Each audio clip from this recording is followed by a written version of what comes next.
Hello, my dear friends. How are you doing? Hope you are having an amazing day and not having to deal with drama. Ready for new stories I have for you today? Let's go to the first one. And don't forget to listen to the end of the story, guys, to hear my insights. Enjoy the stories, and don't forget to like and subscribe. And of course, don't forget to leave a comment. Let me start by painting a clear picture of my sister, Claire, not her real name, and our relationship. Claire has always been the center of attention in our family. As kids, she was the golden child, beautiful, charming, and always the apple of our parents' eyes. I was the quiet one, the nerd with my nose buried in books, happy to stay out of her spotlight. While I loved her as a sibling, our relationship has always been one-sided. I gave, and she took. Growing up, Claire had a knack for manipulation. She could cry on cue, twist stories to make herself look innocent, and somehow always managed to turn our parents against me when we fought.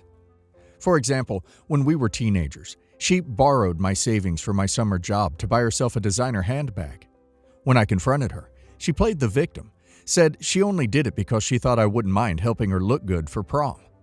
My parents sided with her, saying, "She's your sister." That phrase has been thrown in my face countless times since. Claire married Tom about 10 years ago. Tom is the kind of guy everyone dreams of, kind, hardworking, and dependable. He worshipped Claire and treated her like a queen, which only made her more entitled.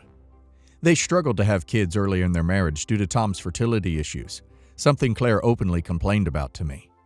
She once said, "What's the point of marrying a man who can't even give me kids?" I was shocked at how casually she dismissed his value beyond his ability to father children. When she announced her first pregnancy a few years into their marriage, everyone was overjoyed. Tom was ecstatic, and Claire basked in the attention. But something didn't sit right with me. The timing felt off. They hadn't mentioned undergoing any fertility treatments, and Tom had once confided in me that their doctors said natural conception was unlikely. Then came the New Year's Eve party 2 years ago, when my mother got drunk and said something that has haunted me ever since. She slurred, "Claire's not stupid. She wasn't going to stay childless just because Tom can't get the job done." I asked her what she meant, but she waved me off, saying, "Forget I said anything." That comment planted a seed of doubt that only grew as time went on. A few weeks ago, Claire showed up at my house unannounced. "I need your help," she said as she barged in without waiting for an invitation. She sat down and started unloading her drama. Tom had discovered she was having an affair. Apparently, he'd found texts and photos on her phone that left no room for doubt.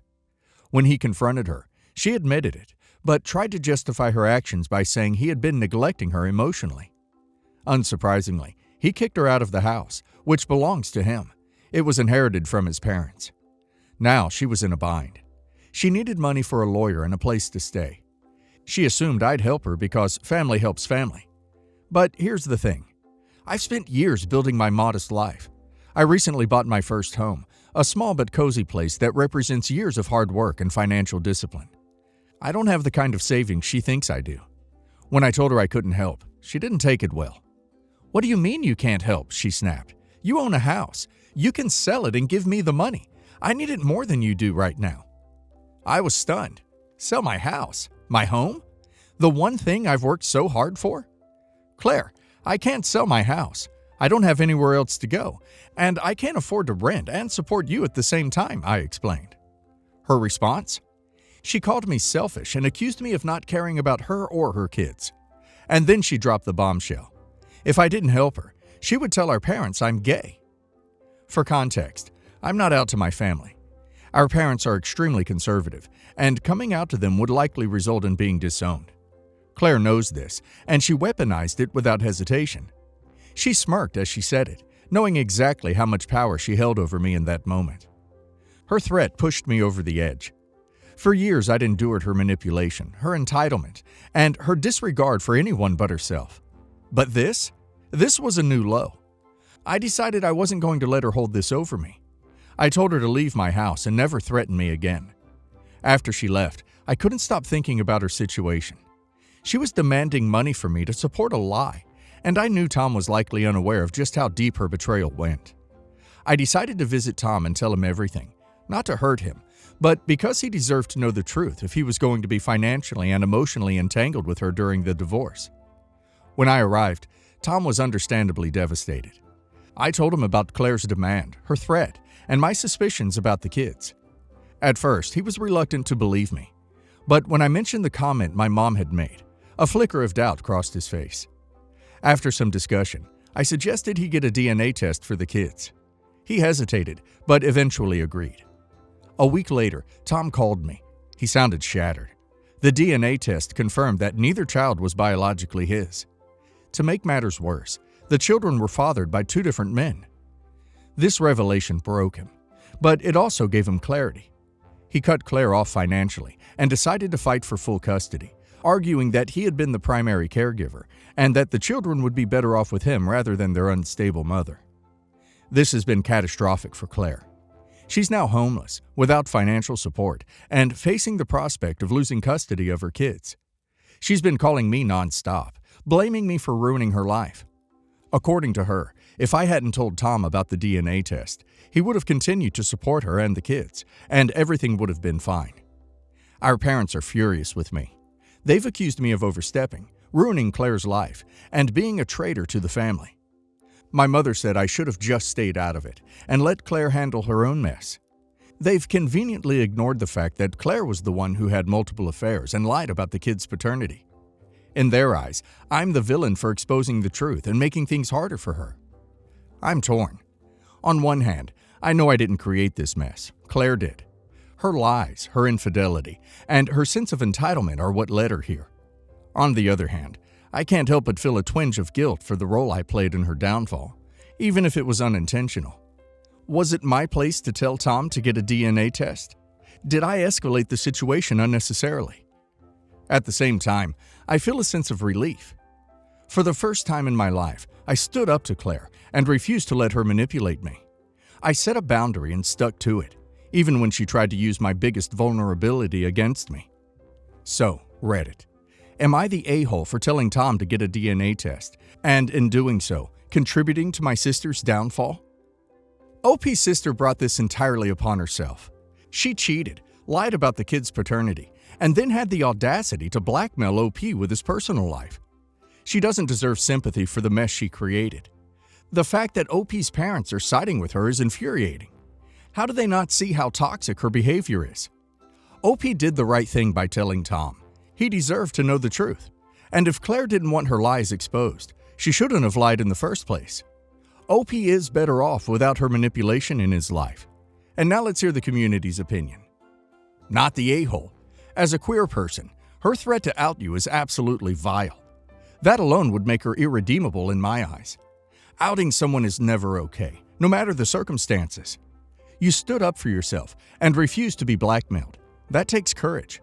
Honestly, I'm proud of you for turning the tables on her. If she didn't want her life ruined, maybe she should have thought twice about cheating, lying, and trying to extort you. Good riddance to her. Everyone sucks here. Your sister is clearly the bigger a-hole here. Cheating, lying about the kid's paternity, and trying to blackmail you is absolutely disgusting behavior. But I think you went a little too far by encouraging the DNA test. While it's true Tom deserved to know, it feels like you were motivated by revenge, not concern for him. That doesn't make you wrong, but it does make the situation messier than it needed to be. Honestly, I feel bad for the kids. They're the real victims here. Not the a-hole. Your sister's entitlement is off the charts. Sell your house to help her? Blackmail you when you said no? And your parents are siding with her? This whole situation is insane. You didn't ruin her life. She did that all on her own. All you did was stop enabling her lies. Honestly, you've been more patient with her than she deserves. Go low or no contact with her, and maybe your parents too, if they can't see the truth. You deserve better, OP. Update. As many of you predicted, my sister, Claire, lost custody of her kids. Tom had overwhelming evidence of her infidelity and was able to prove in court that she wasn't fit to have primary custody. On top of the DNA test results proving the children weren't his, he also provided texts and photos showing the extent of her affairs and neglectful behavior. The court ruled that it was in the best interest of the children to remain with Tom, who had been their primary caregiver. Claire was granted visitation rights, and Tom isn't required to pay her any financial support due to the circumstances of their divorce. She is now in a much worse situation than she was when she first came to me for help. Of course, Claire blames me entirely for this outcome. To her, I'm the villain who ruined her family. So she decided to have her revenge on me by telling my parents that I'm gay. As expected, their reaction was not great. I received a tearful call from my mother that quickly spiraled into accusations and lectures about how I was living in sin. My father didn't say much during the call, but made it clear that he was deeply disappointed. The last thing my mother said to me was, "We'll pray for you, but we can't see you right now. We need time to process this. You've broken our hearts." It felt like a knife to the chest. I had always feared this reaction, which is why I hadn't come out to them earlier. Even though I knew their views were rigid, hearing those words from my own parents was devastating. Losing the support of my parents is painful, even if I expected it. Claire continues to badmouth me to anyone who will listen, but honestly, I'm done caring about her opinion. She's toxic, manipulative, and unwilling to take responsibility for her actions. I've started therapy to help me process the years of emotional aggression I've endured from her and to work through the fallout with my family. I don't know if I'll ever reconcile with my parents. Part of me hopes they'll come around, but another part of me is tired of living in fear of their judgment. I've spent so much of my life trying to please everyone else, and this situation has shown me how unhealthy that has been. To those of you who encouraged me to stand my ground, thank you. Your words gave me the strength to do what needed to be done, even when it was hard. I need to get this off my chest because I feel like I'm going insane. I married my husband just 2 weeks ago, and I'm questioning my marriage already. Some backstory. My husband, let's call him Mark, has 2 kids from his previous marriage. His ex-wife, let's call her Karen, has been a headache since day one. She goes out of her way to make things difficult for us, especially when it comes to the kids. She always drags everywhere as well, always attends all family gatherings and trips. Now, here's where things really started to spiral. Our wedding happened to fall on one of Karen's days with the kids. Despite my objections, Mark insisted on inviting her to the wedding. I agreed because I didn't want arguments and drama before our wedding. Wanted to enjoy the moment of preparation and at least once not to bother about his ex. Well, Karen of course accepted the invitation. She showed up with the kids an hour late, and instead of just dropping them off like I'd hoped, she stayed. She was dressed very fancy, which just felt like a slap in my face. I politely asked her to leave, but she flat out refused, saying that she was like family and had every right to be there. Mark and his mother sided with her, saying that she was indeed like family and that she wasn't going anywhere. I was absolutely disgusted by their response, because it was crystal clear to me what Karen was trying to do. I felt humiliated and betrayed. It was supposed to be one of the happiest days of my life, and Karen had managed to ruin it. I couldn't help but question whether Mark truly had my back or if he was still harboring feelings for his ex-wife. So, was I an a-hole asking her to leave?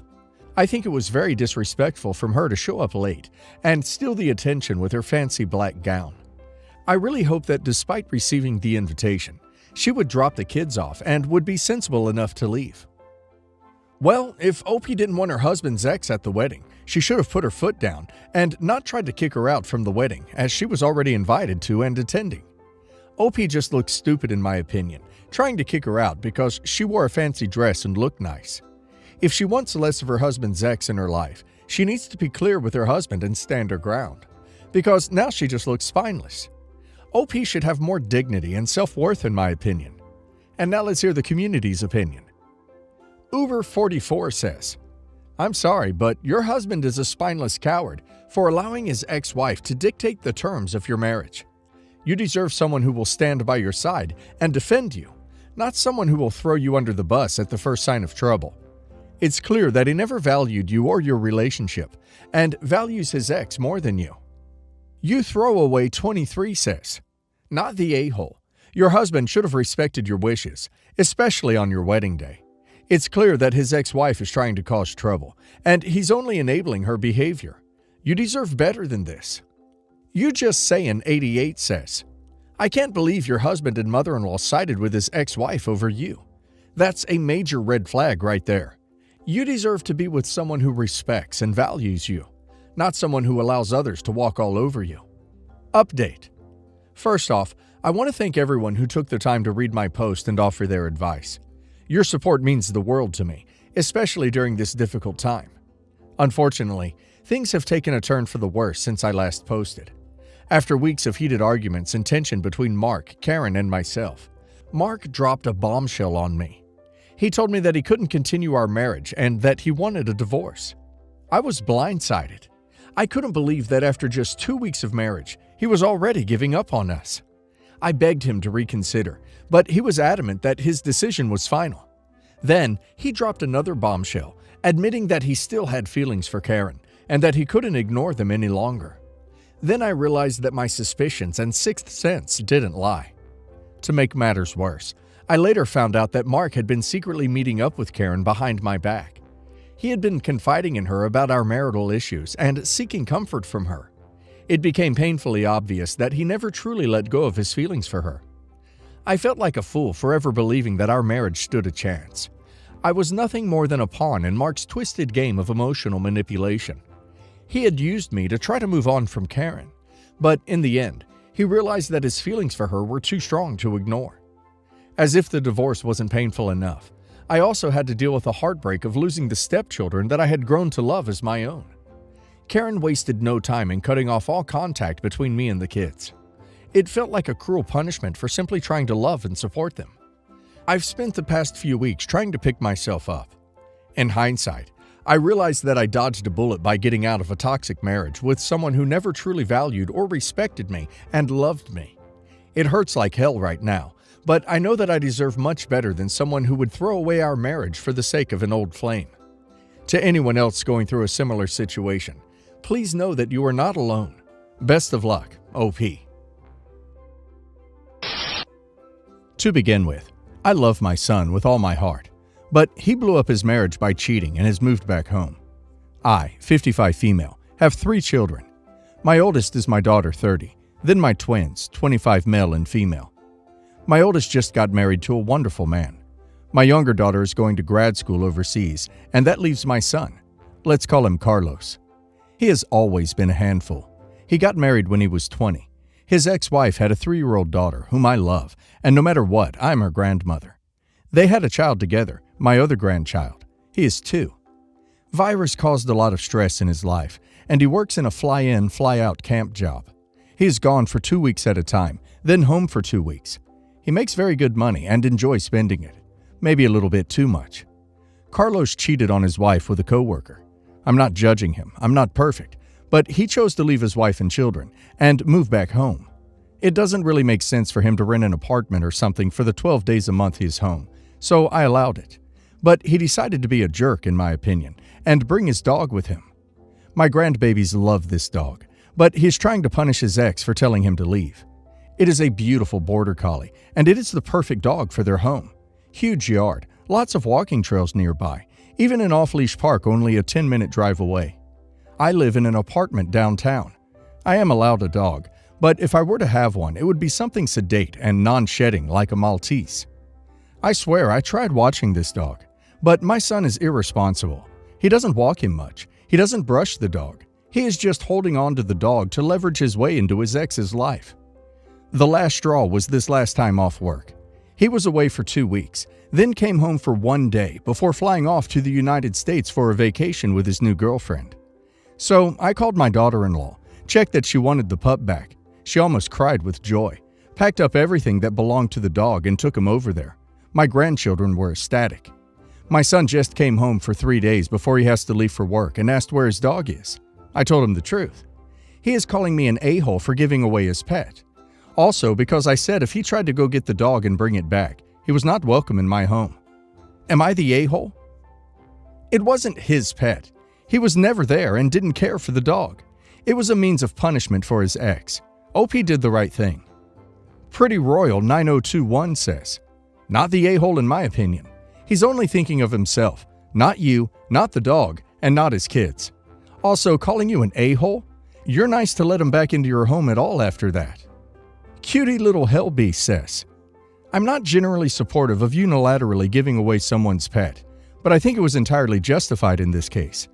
He brought it into your home without asking you, and he's literally never home to take care of it. He was intentionally making you, the dog, and his own children upset, just to get back at his wife for not putting up with his cheating. Good job, Grandma. Not the a-hole. Bitter Conflict 4089 says, not the a-hole. Your son is an a-hole. Honestly, it does make sense for him to pay rent for a few days per month. Consequences for his horrible behavior are not a terrible thing.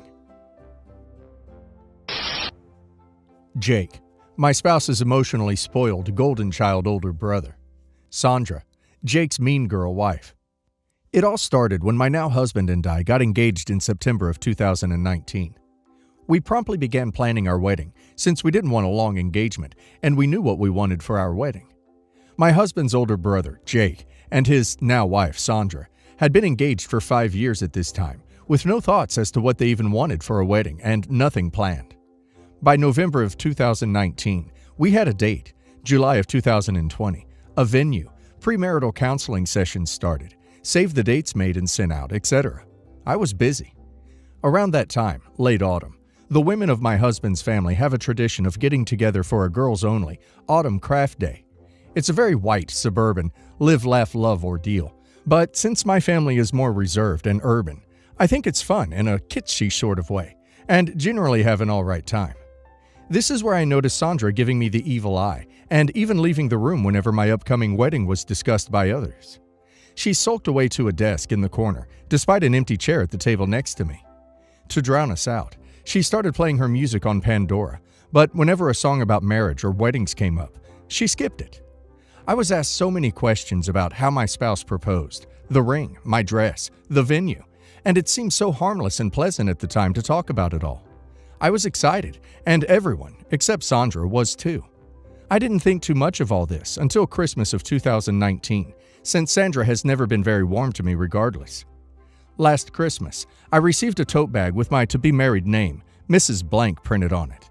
It made me so happy to see it. I felt like I was part of the family at that moment, until I looked up at Sandra. Sandra crossed her arms and legs, then scoffed loudly as she rolled her eyes at Jake. Jake then gave me the dirtiest look I've ever seen. It was malicious. When my spouse was busy chatting with members of his family, Jake came up to me to badmouth my spouse. His car isn't as nice as Jake's car. Jake's house is bigger than my spouse's house, etc.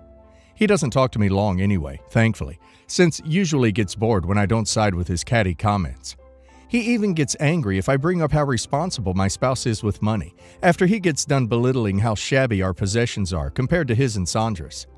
This is usually because Jake and my spouse were raised by their narcissistic mother to compete for her affections constantly. Jake was always the emotionally spoiled golden child who could do no wrong, and my spouse was the scapegoat. At age 2, my spouse's mother told him the divorce she had just gotten from his dad was his fault. Growing up, Jake was encouraged to join in picking on my spouse as well. My spouse still has permanent hearing damage in one of his ears from Jake slapping him upside the head so much. 2 days later, Jake called my spouse to say he and Sandra were now getting married. The wedding was to be just 3 months before our wedding, on my birthday, at a venue nearly identical to our venue, and the venue was at the town my spouse and I had gotten engaged. The best part, only my spouse was invited. I was specifically excluded. My spouse never once thought of abandoning me on my birthday for their tacky knockoff wedding. Jake yelled at us on the phone and said he couldn't believe how unsupportive we are and how we need to be happy for him and Sandra. To this day, we have not spoken. To this day, my spouse says he no longer has a brother. Their narcissistic mother called my spouse an a-hole for not being there for Jake and Sandra. He is very close to cutting ties with her now, too. The family hates me, and my scapegoat spouse for sure, now more than ever. I tried so hard to be pleasant and polite, so this confuses and hurts so much. Since virus hit the world not long after the knockoff jealousy wedding took place, my spouse and I didn't get the wedding we planned anyway. We had a simple courthouse wedding with just a couple very close people just before everything shut down. It still hurts so much to see my wedding ripped off and then denied to me. I will never forgive Jake, Sandra, or the narcissist mother-in-law who everyone agrees most likely had a hand in helping to plan the cruel knockoff wedding. Recently, my husband's grandma has passed away, and he was very close to her. His grandma raised him since his narcissistic mother didn't want the scapegoat in her house, but would not allow my husband's dad to have custody either. I have to go to a memorial service for her in less than 2 weeks. Narcissistic mother-in-law, golden child Jake, and mean girl Sandra will be there along with all the family members who probably take their side. I want to be there for my husband since he deeply loved his grandma, and I plan on going to support him. He understands if I hang out on the sidelines and keep to myself the whole time. Still, even the thought of going and seeing such evil people again keeps me up all night with panic attacks. I just want to feel better, but nothing has ever hurt me like this before. Edit for update. Those saying some of my husband's family will see Jake and Sandra for what they are do give much-needed perspective as well. I do remember a few of my husband's aunts asking why I wasn't invited to the wedding. Jake and Sandra backpedaled hard and told everyone I was invited. I wish I had recorded the conversation we had on the phone where they specifically said I couldn't come and they wouldn't make room for just one more person. They lied like a rug when confronted by family and said we didn't go because we were jealous of them. OP needs to remember that the best revenge is a life well lived. OP's bitterness will only hurt OP and no one else, and OP can find consolation in the fact that they're broken people who can never be truly happy. It's not easy, but OP can let all this go and live the life she deserves. Lemon Lime Aardvark says, well, Jake and Sandra just suck. But of course, this comes as no surprise. Copying the wedding that you wanted to have because they're so vacuous and useless that they can't come up with anything original on their own. Cramming it in before yours, because of course they would, so that it would seem like you were copying them. Having it on your birthday, and excluding you, forcing your husband to declare loyalties, and also royally playing themselves, because now their anniversary is on the birthday of someone they obstinately hate. I mean, they really are pathetic, making this the look at me hill that they die on. But then that's what these sort of a-holes do. Don't let their BS beat you down. That's what they want.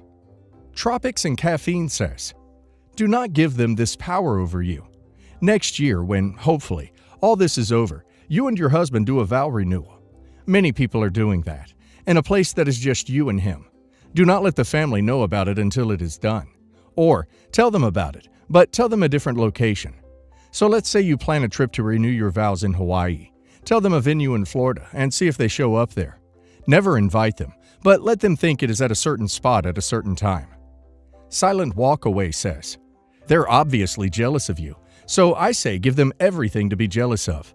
Have a great marriage. Pretend you don't notice their BS at all. Act happy for them whenever they do this crap. Don't you see you've already won? It'll drive them nuts.